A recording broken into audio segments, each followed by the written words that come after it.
Salut mes chers élèves, toujours dans le souci de vous aider à préparer le bac, aujourd'hui nous allons résoudre un nouvel exercice sur la similitude directe. Ok, donc, dans le cours précédent, on a vu un exercice pour préparer le bac avec la similitude directe après avoir résolu une équation. Mais aujourd'hui, on va s'accentuer surtout sur la similitude directe. C'est encore pour préparer le bac. Ok, donc, c'est pourquoi je réclame vos attentions. Si vous n'êtes pas encore abonné à mon channel YouTube, je vous prie de bien vouloir le faire. C'est Jimmy Deveil, votre enseignant de mathématiques compétent et expérimenté. Maintenant, voici l'exercice. Dans le plan complexe, rapporté au repère orthonormal direct, OUV, placez les points A, B et C d'affixes respectives. A égale à 8, B égale à moins 4 plus 4i et C égale à moins 4i. A. Écrire chacun des complexes A, B et C sous forme trigonométrique. B. Démontrer que le triangle ABC est rectangle isocèle. C. La similitude directe S de centre O de rapport K égale à 2 et d'angle pi sur 3 transforme le point M d'affixe Z en M' d'affixe Z'. Donner une méthode de construction du point M' connaissant M. Petit d, sachant que S2A donne A', S2B donne B' et S2C donne C', placez les points A', B' et C' dans le repère. Ok, donc, je reprends. Donc, dans cet exercice, on nous donne un repère orthonormal direct, OUV. Et on demande de placer 3 points ABC, où A pour affixe petit a, B pour affixe petit b, C a pour affixe petit c. Ok, donc, dans cet exercice, on demande de placer ces 3 points. Eh bien, c'est pourquoi nous utilisons un schéma, ok, dans le repère orthonormal direct. Eh bien, nous mettons le repère orthonormal direct, c'est OUV. U sur l'axe des réels, V sur l'axe des imaginaires purs.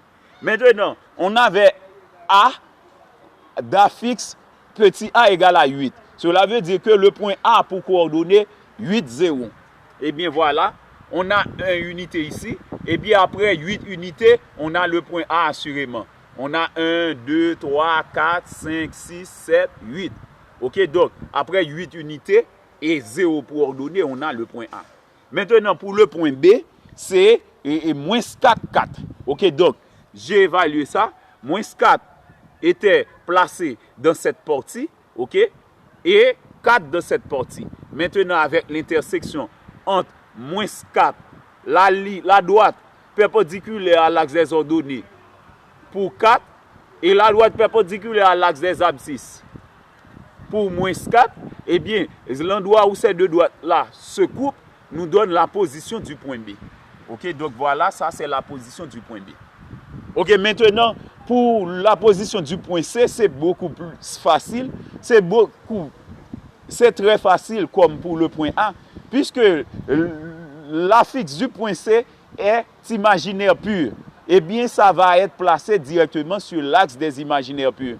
Donc, c'est moins 4i, eh bien, c'est dans la partie négative. Eh bien, après 4 unités, eh bien, j'ai évalué les 4 unités dans cette partie. Eh bien, le point C se trouve ici. Ok, donc c'est pourquoi on a les points A, B, C, ok, placés de cette façon-là dans le repère orthonormal OUV. Ok, donc il y a d'autres explications que nous devrions donner sur ce repère, mais c'est au fur et à mesure qu'on fera ça, parce qu'on n'a pas encore, abordé les autres parties. Ok, dans les autres parties, c'était bon, les 4 parties données dans l'exercice. La première partie concerne l'écriture complexe de chacun des nombres complexes A, B et C sous forme trigonométrique. On veut écrire les nombres complexes A, B et C sous forme trigonométrique.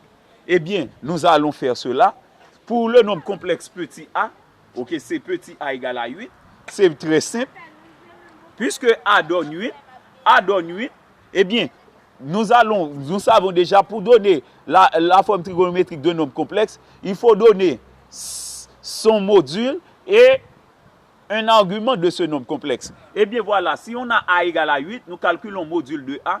puisque A est réel, eh bien, module de A donne valeur absolue de 8 qui donne 8. OK? Puisque A donne 8.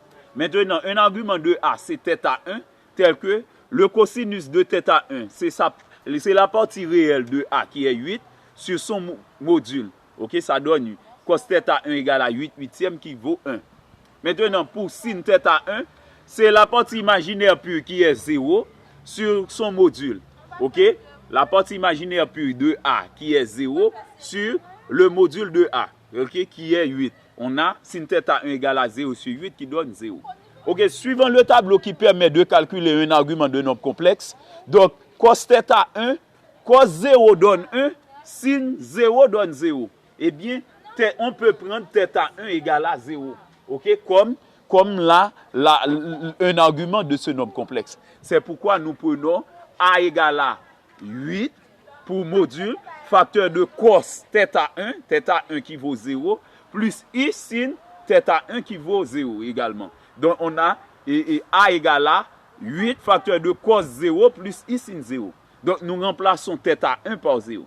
Ce serait module de A, facteur de cos θ1 plus I sin θ1. Eh bien nous remplaçons θ1 par sa valeur qui est 0. C'est pourquoi la forme trigonométrique de A, c'est 8 facteur de cos 0 plus I sin 0. Maintenant, nous continuons de la même façon avec B. B, c'était moins 4 plus 4i. Eh bien, d'abord, pour trouver la forme trigonométrique de B, on doit avoir d'abord son module et ensuite son argument. Eh bien, nous calculons module de B, c'est racine carrée de la partie réelle au carré plus la partie imaginaire pure au carré.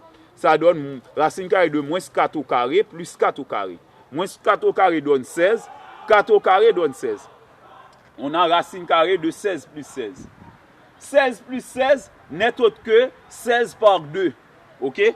OK, donc lorsqu'on a un nombre qui s'ajoute deux fois, OK, par exemple, on a plus 16, eh bien, c'est comme si on a 2 par 16. Eh bien, sans perdre de temps, nous transformons 16 plus 16 en 16 par 2. Puisque 16 est un carré parfait, et la racine carrée de 16 donne 4, eh bien, module de B donne 4 racines carrées de 2. Donc, pas la peine d'écrire racine carrée de 32, il est plus sage d'écrire 4 racines carrées de 2 pour pouvoir trouver l'arc remarquable correspondant. OK, maintenant, nous appelons un argument de B, c'est θ2. OK, la règle, pour calculer cet argument, nous prenons cos θ2, c'est partie réelle de B qui est moins 4 sur le module. OK, après avoir simplifié, ça donne moins 1 sur radical de 2 et on rend rationnel qui donne moins racine carrée de 2 sur 2.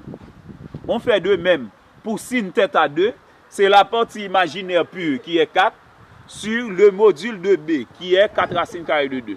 On simplifie et on rend rationnel. Ça donne radical de 2 sur 2. Maintenant, nous pouvons remarquer que le sinus est strictement positif, mais le cosinus est strictement négatif. Suivant le tableau qui permet de calculer un argument d'un nombre complexe, c'est sin pi sur 4 qui donne radical de 2 sur 2. Mais puisque cos est strictement négatif, sin est strictement positif, eh bien, le tableau des arguments nous ordonne à prendre θ2 égale à pi moins pi sur 4. OK? C'est pourquoi nous prenons θ2 égale à pi moins pi sur 4, soit 3 pi sur 4. Eh bien, voilà. B est égal à 4 racine carrée de 2, facteur de cos 3 pi sur 4, plus I sin 3 pi sur 4. OK, donc ça, c'est la forme trigonométrique de B. B est égal à 4 racine carrée de 2, facteur de cos 3 pi sur 4, plus I sin 3 pi sur 4. Donc ça, c'est la forme trigonométrique de B. Maintenant, pour la troisième forme trigonométrique, c'est pour le nombre complexe C. C égale à moins 4i. C'est très simple comme pour A. C égale à moins 4i. OK, on cherche le module de C. Module de C, puisque C est imaginaire pur, on prend la valeur absolue de la partie imaginaire pure. C'est la valeur absolue de moins 4 qui donne 4. Maintenant, un argument de C, nous l'appelons θ3, tel que cos θ3 donne partie réelle de C qui est 0 sur module de C, donc c'est 0 sur 4, OK, qui donne 0. Et sin θ3 donne partie imaginaire pure de C sur module de C, qui donne moins 4 sur 4. Moins 4 sur 4 n'est autre que moins 1. OK? Moins 1. OK? Donc, on a cos θ 3 égale à 0, sin θ 3 égale à moins 1. Eh bien, suivant le tableau qui permet de calculer un argument de nombre complexe, cos 3 pi sur 2 donne 0, sin 3 pi sur 2 donne moins 1. Eh bien, on peut prendre θ 3 égale à 3 pi sur 2. On pourrait prendre également moins pi sur 2. On est libre de faire le choix de l'argument d'un nombre complexe. Donc, c'est le module qui est exact. Mais pour l'argument, c'est un argument. Donc, on pourrait avoir une infinité d'arguments possibles. OK? Sauf si on donne un encadrement, OK? Un cadran. Donc, dans ce cadran, on pourrait avoir peut-être un unique argument. OK? Eh bien, maintenant, c'est A pour forme trigonométrique, c'est K, le module de C. Donc, la formule, c'est module de C, facteur de cos θ3 plus I sin θ3. Parce que c'est θ3 que nous appelons un argument de C. Eh bien, voilà, donc C donne, pour forme trigonométrique, c'est 4 facteurs de cos 3 pi sur 2 plus I sin 3 pi sur 2. Maintenant, pour la deuxième partie de ce même exercice, on demande de démontrer que le triangle ABC est rectangle isocèle. OK? Rectangle isocèle. OK, donc pour prouver qu'un triangle est rectangle isocèle, il faut prouver que ce triangle est à la fois rectangle et isocèle. Donc nous allons prouver que ce triangle est isocèle en un sommet et est rectangle en ce même sommet. Eh bien, pour ce faire, nous calculons le rapport Z2B moins Z2C sur Z2A moins Z2C. Z2B, c'est la fixe du point B qui donne B. Z2C, c'est la fixe du point C qui donne C. Z2A, c'est la fixe du point A qui donne A. OK, donc voilà, nous remplaçons B par sa valeur, A par sa valeur, C par sa valeur. C'est pourquoi on a moins 4 plus 4i, moins facteur de moins 4i, sur 8, moins facteur de moins 4i. Maintenant, nous développons moins 4 plus 4i plus 4i, sur 8 plus 4i. Maintenant, nous faisons le rapport, moins 4 plus 8i, sur 8 plus 4i. OK, maintenant, on a le rapport de deux nombres complexes. Vous savez la règle, c'est multiplier le numé et le déno par le conjugué du déno. Mais puisque nous pouvons remarquer que chaque terme de ce rapport est divisible par 4, eh bien, nous divisons par 4. En divisant moins 4 par 4, ça donne moins 1. 8i par 4, ça donne 2i. 8 par 4, ça donne 2. 4i par 4, ça donne i. Donc, c'est beaucoup plus simple à présent. Maintenant, nous multiplions le numé et le déno par le conjugué du déno qui est 2 moins i. Eh bien, c'est pourquoi on a moins 1 plus 2i sur 2 plus i multiplié par 2 moins i sur 2 moins i. Donc, on multiplie le numé et le déno par 2 moins i. Maintenant, nous faisons le produit. Moins 1 plus 2i par 2 moins i, ça donne moins 2 plus i, plus 4, moins 2i carré. OK? C'est moins 2 plus i, plus 4i, moins 2i carré, plus 4i. OK? Moins 2 plus i, plus 4i, moins 2i carré. Et pour le déno, on a a plus b facteur de a moins b, c'est a carré moins b carré. Maintenant, nous réduisons, c'est moins 2 plus 5i, plus 2. Puisque on a i plus 4i, ça donne 5i, on a moins 2 plus 5i, et moins 2i carré donne plus 2. On a moins 2 plus 5i plus 2 sur 4 plus 1. 4 plus 1, c'est 5. Eh bien, on a moins 2 plus 2, ça donne 0. On a 5i sur 5. Donc, le rapport Z2B moins Z2C sur Z2A moins Z2C donne I. OK, donc, sans perdre de temps, c'est théoriquement, le nombre complexe I, c'est le nombre ayant pour module 1 et pour argument pi sur 2. Même si on pourrait avoir une infinité d'arguments possibles pour I. Mais on peut prendre, OK, donc, théoriquement, le nombre complexe I est considéré comme un nombre complexe de module 1 et pour argument pi sur 2. Et bien, par conséquent, si le rapport a pour module 1 et pour argument pi sur 2, et bien, sous forme ou notation exponentielle, on peut dire que Z2B moins Z2C sur Z2A moins Z2C donne exponentielle I pi sur 2. Donc, c'est ρ expo I θ. Θ donne pi sur 2, ρ donne 1, donc on a 1 par expo I pi sur 2.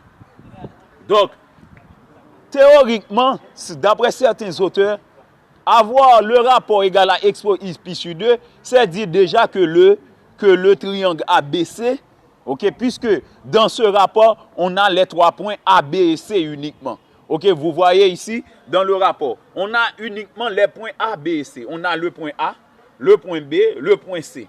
Il est vrai qu'on a 4 affixes, mais le point C est répété. Donc, on prend 2 fois le point C et les autres points une seule fois. Eh bien, cela veut dire que c'est ce qui explique qu'on a 4 affixes ici. Mais ces 3 points, ce sont les 3 points du triangle ABC. Eh bien, puisque le rapport donne expo pi sur 2, suivant certains auteurs, c'est pourquoi le triangle ABC est rectangle isocèle. Mais si nous utilisons ce qu'on a donné dans nos cours, ok, dans nos cours, ce qu'on a vu, eh bien, on va utiliser ça. C'était l'interprétation géométrique du module et d'un argument de nombre complexe. Ok, donc, par exemple, lorsqu'on a Z2B moins Z2C sur Z2A moins Z2C, ok, donc, on a déjà appris ça. Lorsqu'on a Z2B moins Z2C, ça c'est l'affixe du vecteur CB. Z2A moins Z2C, c'est l'affixe du vecteur CA.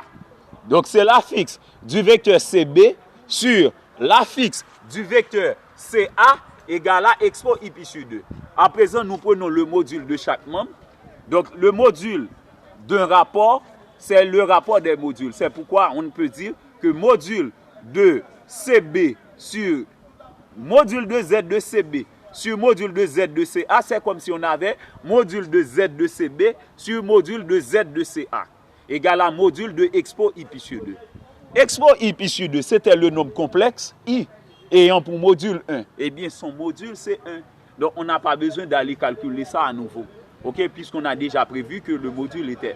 Mais pour ici, c'est le rapport des modules. Eh bien, il faut prendre module de Z de CB. Eh bien, le module de l'affixe du vecteur CB, c'est le module du vecteur CB.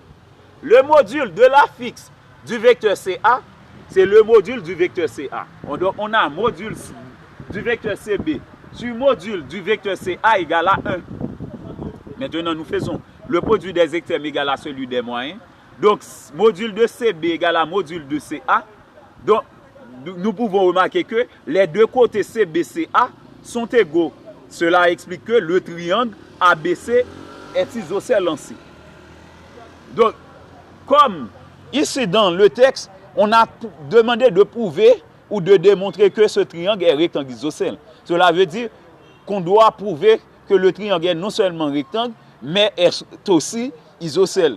Mais, même si on n'avait pas précisé rectangle isocèle, comme je vous l'ai conseillé, lorsque vous trouvez qu'un triangle est isocèle, il faut vérifier si le triangle n'est pas aussi rectangle ou si le triangle n'est pas aussi équilatéral. Eh bien, c'est pourquoi nous continuons. Et de plus, nous prenons une mesure, ok, de ce même rapport. Ok, donc, Z2CB sur Z2CA donnait expo pi sur 2. Eh bien, alors, nous prenons argument de Z2CB sur Z2CA, ça donne argument de expo pi sur 2. Eh bien, suivant l'interprétation géométrique de l'argument de nombre complexe, eh bien, argument de Z2CB sur Z2CA, c'est CACB. Ok, donc c'est la mesure, ok, de CACB. Eh bien, puisque ça donne le même argument que expo pi sur 2, c'est l'argument de expo pi sur 2, c'est pi sur 2. Eh bien, ça donne pi sur 2. Donc, CACB, c'est l'angle C. Ok, vous voyez, même origine. Ce que l'on est ACBC ou CACB, c'est encore la même chose. Même origine. Même origine, et bien par conséquent, on a l'angle C, ok? L'angle C égale à pi sur 2. Donc cela veut dire que le triangle ABC a un angle droit. Eh bien, il est aussi rectangle en C. Ok? Puisque nous pouvons remarquer que c'est en C, ok? Que ce triangle est rectangle. Le triangle est non seulement isocèle en C, mais aussi rectangle en C. Et bien en conclusion, nous pouvons dire que ABC est rectangle isocèle en C.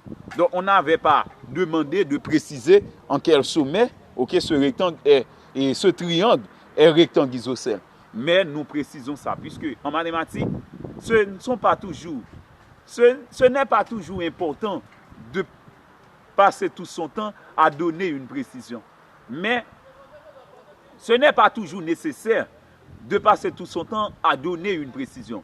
Mais c'est très important. Ok, c'est très important une précision en mathématiques.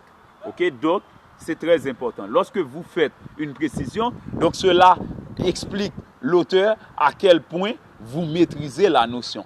Ok, donc vous pouvez avoir même des points ou des notes supplémentaires. Ok, maintenant pour la partie C. La partie C, dans la partie C de l'exercice, on nous donne la similitude directe S de centre O. Conventionnellement, nous mettons O2 pi sur 3. Cela veut dire le centre c'est O, qui est l'origine du plan complexe, ou encore du repère orthonormal OUV, de rapport 2 et d'angle pi sur 3. La similitude directe S de centre O, de rapport 2 et d'angle pi sur 3. Eh bien, suivant les propriétés que nous avons apprises sur l'écriture complexe d'une similitude directe, on peut dire que S a pour cette forme, c'est Z' moins Z de O égale à 2 fois Z moins Z de O par expo I pi sur 3. Explication. Nous avons appris, pour établir l'écriture complexe d'une similitude directe, de centres, par exemple oméga, d'affixe W, par exemple, de centre oméga d'affixe W, de rapport K et d'angle θ, on dit que c'est Z' moins oméga égale à K fois Z moins oméga par expo I θ. Eh bien, qu'est-ce qui prend la place de oméga ici? C'est O. Eh bien, c'est pourquoi je mets Z' moins Z de O. C'est O qui est le centre. Z' moins Z de O, et ici je mets Z moins Z de O. Qu'est-ce qui prend la place de K? Le rapport K, c'est 2. Eh bien, c'est à la place de K, je mets 2. Qu'est-ce qui prend la place de θ ici? C'est pi sur 3. À la place de θ, je mets pi sur 3. Parce qu'on a dans la formule expo I θ. Maintenant, nous divisons chaque membre par Z moins Z de O. OK? Avec M différent de O. OK? Avec M différent de O. Eh bien, c'est pourquoi on a Z' moins Z de O sur Z moins Z de O égale à 2 expo I sur pi sur 3. OK? Avec M, le point M différent de O. OK? Z' moins Z de O sur Z moins Z de O égale à 2 expo I pi sur 3. Nous tirons 2 expo I pi sur 3, eh bien, nous divisons ce résultat par Z moins Z de O. Ok, maintenant, quel est l'objectif de cette partie? Suivant l'auteur, c'est donner une méthode de construction, ok, d'un point M'. Ok, d'un point M'. Ok, donc, suivant l'auteur, la similitude directe S de centre O de rapport K égale à 2 et d'angle pi sur 3 transforme tout point M d'affixe Z en M' d'affixe Z'. Cela veut dire que c'est Z' qui est l'image. Parce que M d'affixe Z est transformé en M' d'affixe Z'. C'est M' qui est l'image, M c'est l'antécédent.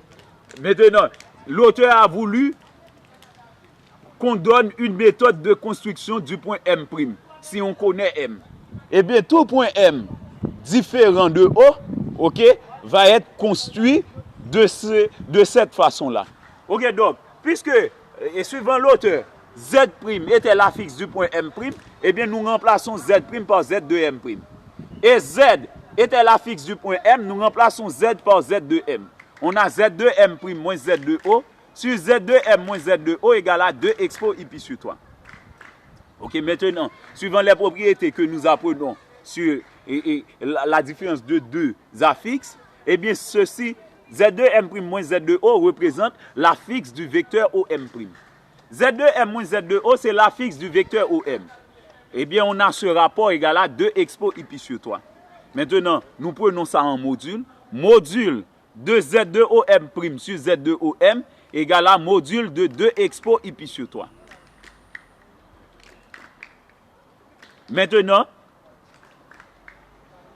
on a, comme à l'ordinaire, on va avoir le vecteur OM' en module sur le vecteur OM en module égale à module de 2 expo I pi sur 3. 2 expo I pi sur 3, c'est le module ici, c'est 2. Ok, c'est le module de 2 expo I pi sur 3. Nous avons appris que, ici, ça c'est la notation exponentielle de nombres complexes, eh bien, le module ici, c'est 2. Et donc, sans perdre de temps, nous avons 2 pour module. Eh bien, nous faisons le produit des extrêmes est égal à celui des moyens. Donc, module de OM' donne 2 fois module de OM. Donc, on a une première information. Maintenant, si nous prenons argument de chaque membre dans cette même relation, argument de Z de OM' sur Z de OM égale à argument de 2 expo I pi sur 3. Eh bien, suivant l'interprétation géométrique, ok, d'un rapport, ok, du module et d'un argument, d'un rapport, eh bien, on peut dire ici que c'est l'angle OM' qui donne argument de 2 expo I pi sur 3. Donc, quel argument ici? C'est pi sur 3. Eh bien, ça donne pi sur 3. Eh bien, cela veut dire que nous avons 2 informations. La distance OM' doit être le double de celle de OM. La distance OM' doit être le double de celle de OM. Et l'angle formé respectivement OM' doit être égal à pi sur 3. Eh bien, en conclusion, on peut construire le point M' tel que module de OM' égale à 2 fois module de OM et OM' égale à pi sur 3. Ok, donc, n'importe quel point M différent de O que l'on va construire. Ok, n'importe quel point M différent de O que l'on va construire, ok, suivant la similitude directe S, eh bien, c'est tel que OM' égale à 2 fois OM et OM' égale à pi sur 3. C'est ainsi qu'on va pouvoir faire ça. Et bien maintenant, pour terminer avec le cours d'aujourd'hui, donc vous voyez que le cours, l'exercice que nous traitons dans le cours d'aujourd'hui était très long. Ok, donc c'est ce qui explique sa rigidité. Parfois, aux examens, les exercices ne sont pas toujours difficiles, mais parfois, c'est la contenance, ok, qui va vous mettre dans l'embarras quand même. Donc, un examen pourrait être facile, mais si on a beaucoup de questions à traiter dans cet examen, eh bien, on va se trouver quand même dans l'embarras. Donc, parfois, les exercices de complexes donnés aux examens sont toujours très, très longs, mais moins rigides par rapport aux autres. OK? Donc, ce sont les explications, les principes, les propriétés que vous devriez maîtriser pour pouvoir faire ça avec beaucoup plus de rapidité. Maintenant, pour la partie D, sachant que S2A donne A', S2B donne B', S2C donne C'. Eh bien, nous allons placer, puisque les points A, B et C sont différents de O, eh bien, nous allons placer les points A', B' et C' dans le repère, sans déterminer les coordonnées. Donc, c'est géométriquement qu'on va faire ça. Eh bien, suivant une méthode de construction d'un point M', eh bien, nous allons avoir une méthode de construction des points A', B' et C'. Ok, d'abord, nous avions déjà les points A, B et C. Ok, donc, on a vu dans cet exercice que le triangle ABC était rectangle isocèle en C. Ok, voici la figure qui prouve ça. Donc, ici, dans la figure, ok, ça c'est le triangle ABC. ABC. Le triangle ABC ici est rectangle isocèle en C. Ok, maintenant, donc, je prends le soin de vous expliquer d'abord le triangle, puisque ça c'est quand même dans le schéma. Mais l'objectif de cette partie, c'est pour la construction des points A', B', C'. Eh bien, d'abord, suivant la figure, on va avoir pour A, c'est OA' égale à 2 fois OA. Et OA' donne pi sur 3. Voici OA. Eh bien, nous allons avoir l'angle OA. Voici OA. Ok, donc, le sens direct, ok, du repère nous ordonne à prendre ça de cette façon. OA OA'. Eh bien, puisque OA est ici, OA', eh bien, dans le sens direct, eh bien, nous allons prendre OA' dans cette partie. Eh bien, avec un angle pi sur 3, eh bien, vous allez prendre vos rapporteurs. OK? Donc, on place le rapporteur ici. Eh bien, avec ce rapporteur-là, vous cherchez un angle de 60 degrés. OK? Donc, pi sur 3 radians, c'est 60 degrés. Donc, c'est avec cet angle-là, avec ce rapporteur-là, que je cherche l'angle pi sur 3 radians, eh bien, qui me donne cette ligne-là. Eh bien, suivant la position du point O et la position où je trouve cet angle pi sur 3, eh bien, je trace une ligne droite. OK? Cette ligne droite arrive jusqu'au point A'. Eh bien, comment je trouve cette position du point A'? C'est suivant cette relation. La distance OA' doit être le double de celui de OA. Eh bien, par exemple, et de celle de OA. La distance OA' doit être le double, OK, de celle,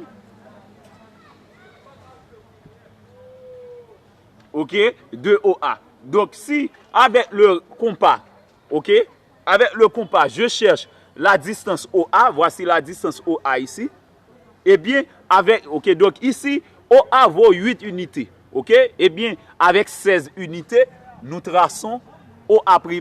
Donc, avec cette ligne-là, nous avons déjà cette ligne avec l'angle pi sur 3. Eh bien, sur cette ligne-là, nous cherchons 16 cm.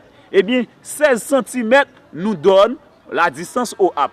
Mais moi, comment je détermine la position A'?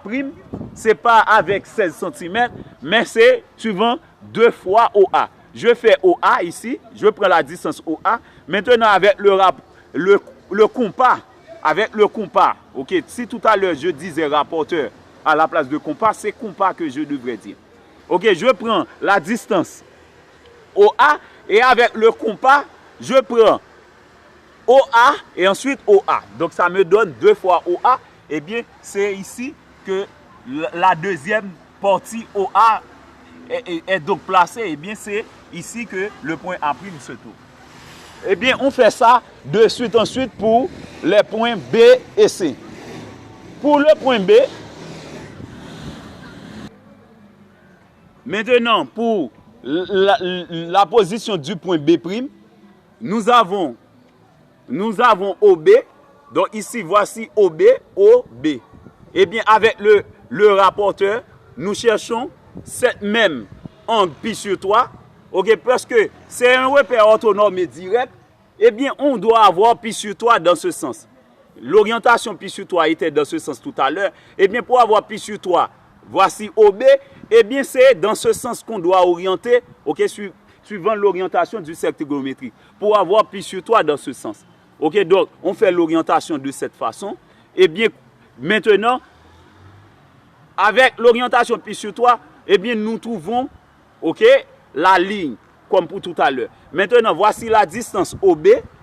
OB, eh bien, avec une distance 2 fois plus grande que OB, eh bien, nous trouvons le point B'. Donc, voici un OB et ensuite 2 OB. Donc, ça nous donne la position du point B'. On fait de même pour OC. OC, OC'.